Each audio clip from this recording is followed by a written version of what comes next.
Okay, I'm done with my phone call. Thank goodness. Let's see here. We're talking about enhancement MOSFET. So this is the picture of enhancement MOSFET. What do you notice about this that's different than the depletion MOSFET? Let me put the depletion MOSFET right here. Let me fold that paper there. I want you to look at both of them. Do you notice the difference? Notice you don't have that region. That P section stretched all the way to the end. Well, if that P section stretched all the way to the end, how is that current supposed to go through it? So let's see. Let me put these papers away. So we have no N channel between this and this, blocked here. So the way this gate works, when the gate voltage right here is 0, I call that VGG. So when VGG is 0,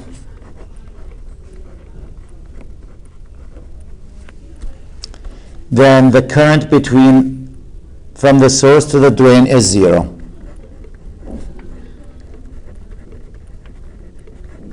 From source to drain is 0.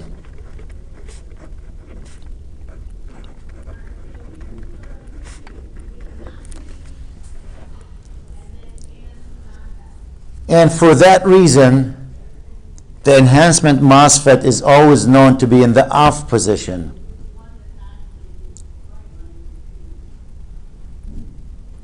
So that's why we said this is always off, because there's no current going through it until what? Until we put a voltage right here. So the only way to get current, the only way to get the current to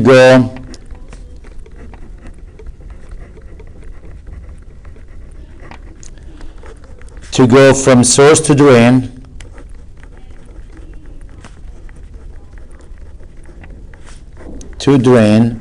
is when what?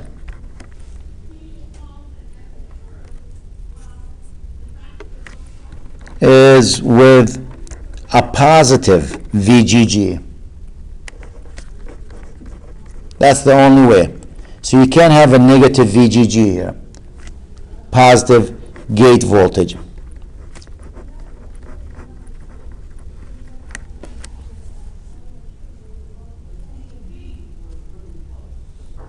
So how does it work? Well, when this gate is positive, just think about this. This is a positive material. So if you're looking at that picture, let me turn the picture sideways.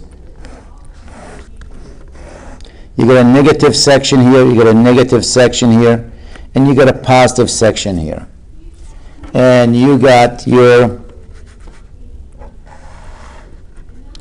silicon dioxide, and you get the metallic plate. And this is the gate here attached to that. Well, even when this material is positive, there's still electrons in it. There's still some electrons in it. It's not completely gone. That means there's more holes in it than electron. Well, when you put a large voltage right here, we know opposite charges attract. So these electrons will start to line up here. They'll move up.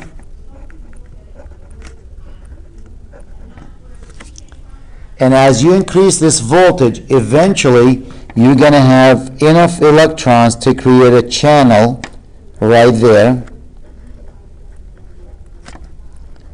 And that allows the current to go through that.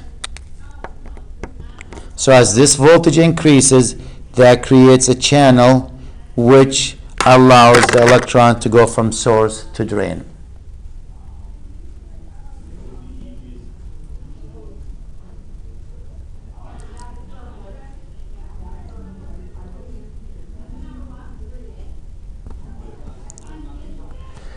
will happen too, since this is a positive area, first we're going to fill all the holes that we have here on the top, so they become neutral there.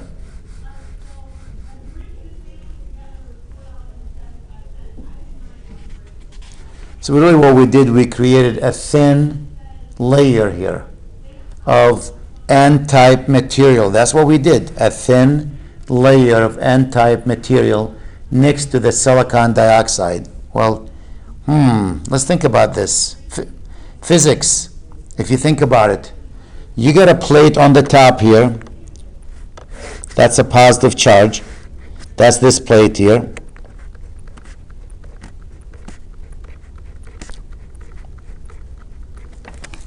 And you get this thin layer of negative charge right here.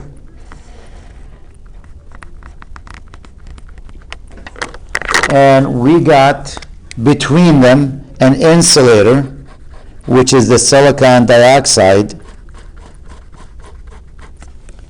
Guess what we have now? We have a capacitor here.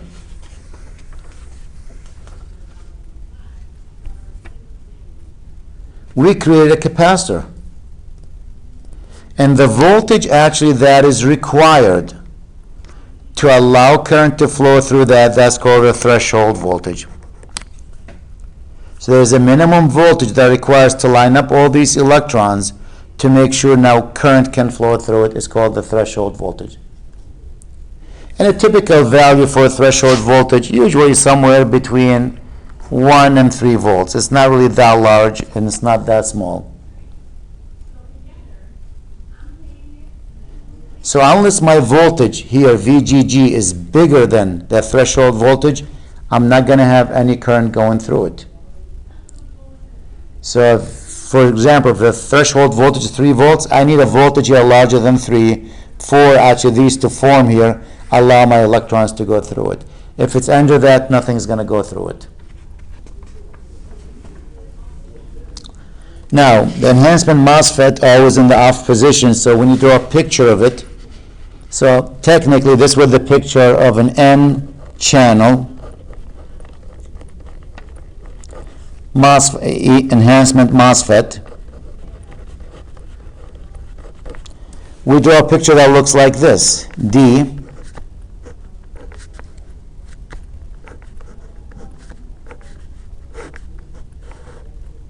source, gate.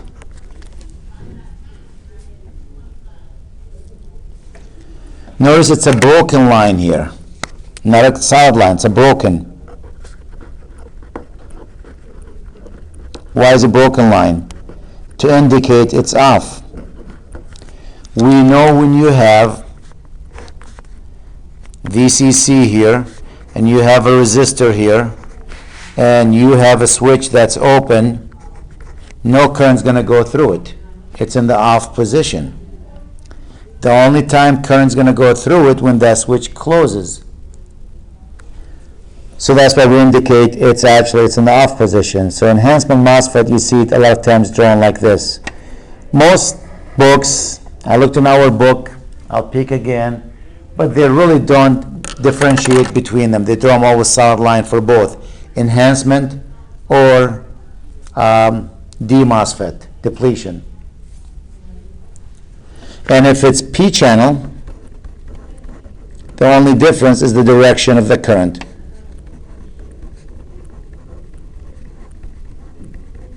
So it's drawn like this.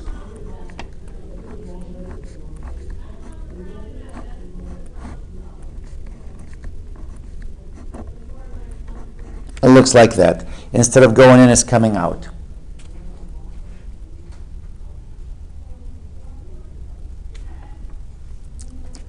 Now, this actually enhancement MOSFET can work in 3 modes. Can be in the ohmic mode.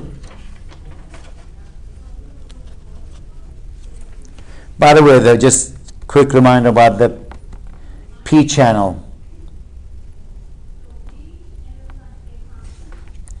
The gate here because it has to be positive here for it to work. Remember, we said for this to work, that voltage has to be positive. Well, for the P channel, the gate, so let me just write that down here. Just for this one, the gate, V at the gate, must be negative.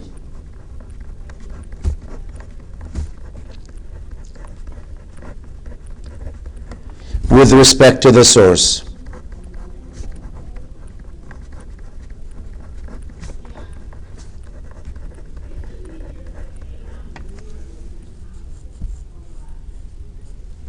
And negative VGS must reach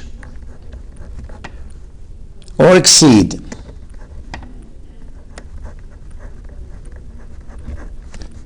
negative V threshold.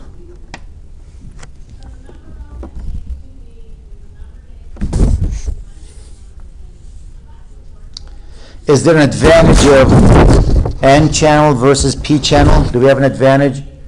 Like which one is better than the other? Well, most people prefer the N channel enhancement MOSFET. So if we look at the N channel, E-MOSFET, there are a few advantages. One, has what? Lower RDS, drain to source value, than P channel.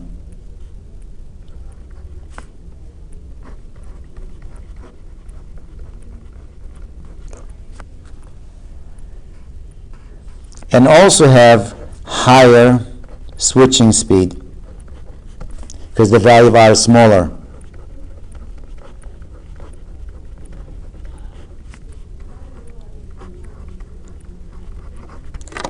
So that's why some people prefer to use the N channel over the P channel.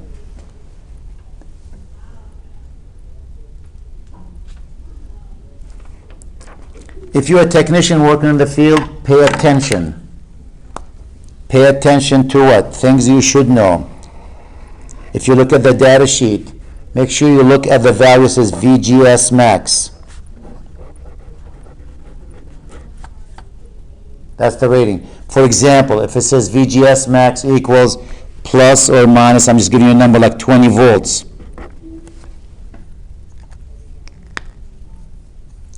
So what will happen if the voltage between the gate and the source exceeds the 20 or less than 20, negative 20?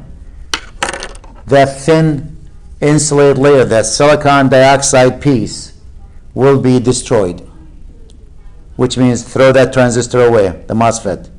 And they are a little bit expensive. So if VGS is greater than plus 20 or VGS is less than negative 20, we have a problem. The thin insulator piece, the thin insulating layer will be destroyed.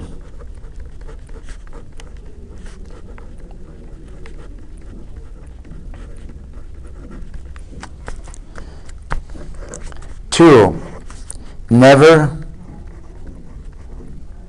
connect or disconnect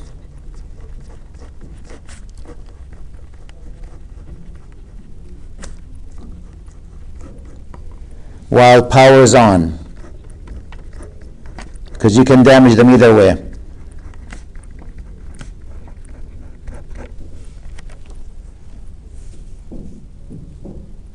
Some actually of these Zener diode to protect, some of these MOSFET to protect them, they take a Zener diode, they put it in parallel with the gate and the source to protect them, to make sure that voltage does not exceed 20 volts or below negative 20 volts.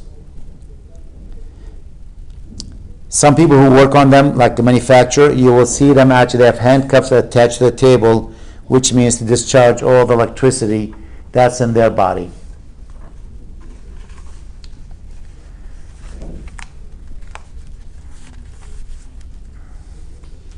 Now, the MOSFET or the enhanced MOSFET can work in 3 modes.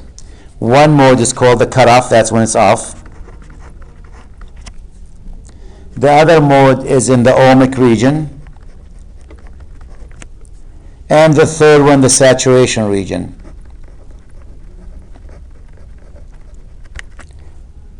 The cutoff is easy. That's when VGS is less than V threshold.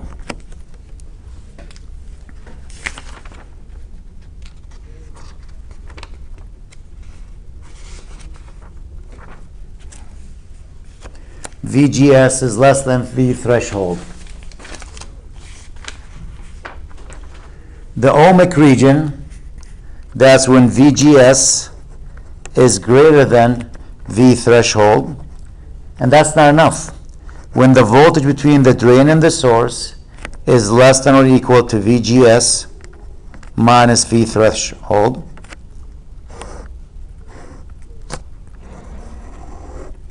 and this one, VGS, is bigger than the V threshold, and VDS is less than or equal to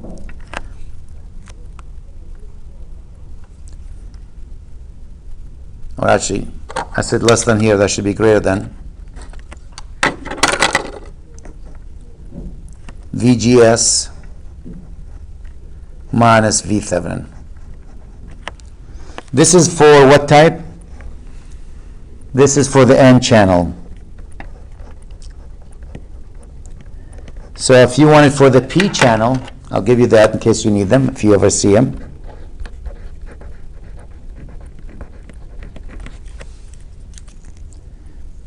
You want VGS to be greater than V Thevenin mathematically. So if this is -2, you want that to be -3. I mean -1, -2.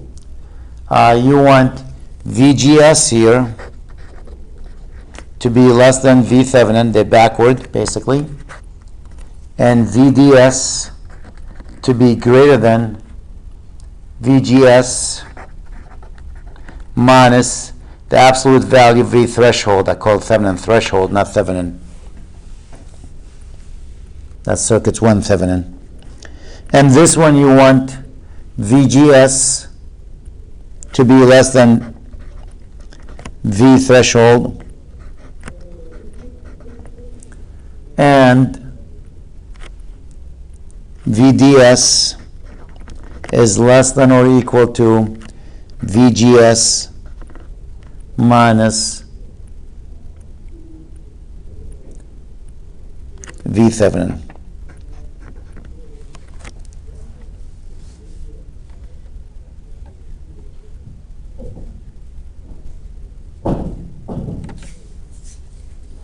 You'll see some examples shortly with them. I'm going to give you some examples. And the way you calculate the current is different for each one. If you're in this ohmic mode, the current is calculated different versus if you're in the saturation mode.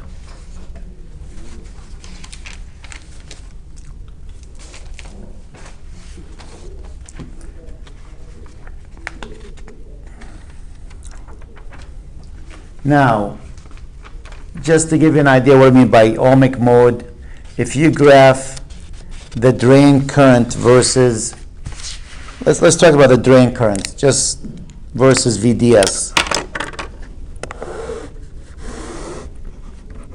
Then I'm done with this video. I had enough with it. This is VGS equals 15. This is when VGS is plus 10.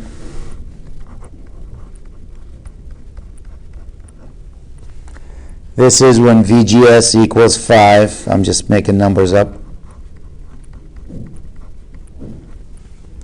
And this is when VGS equals V threshold. There's always a small leakage current. This is I sub D. the current versus VDS. This section here, when you're in this section, this is known as the ohmic region, the linear section. And this is saturation. So in the ohmic region, you really treat that MOSFET as a resistor. What's the value of that resistor? Is the slope of this line. Ohm's law says R equals V divided by I. So for example, if I give you some numbers, let's say this is 10 millivolts.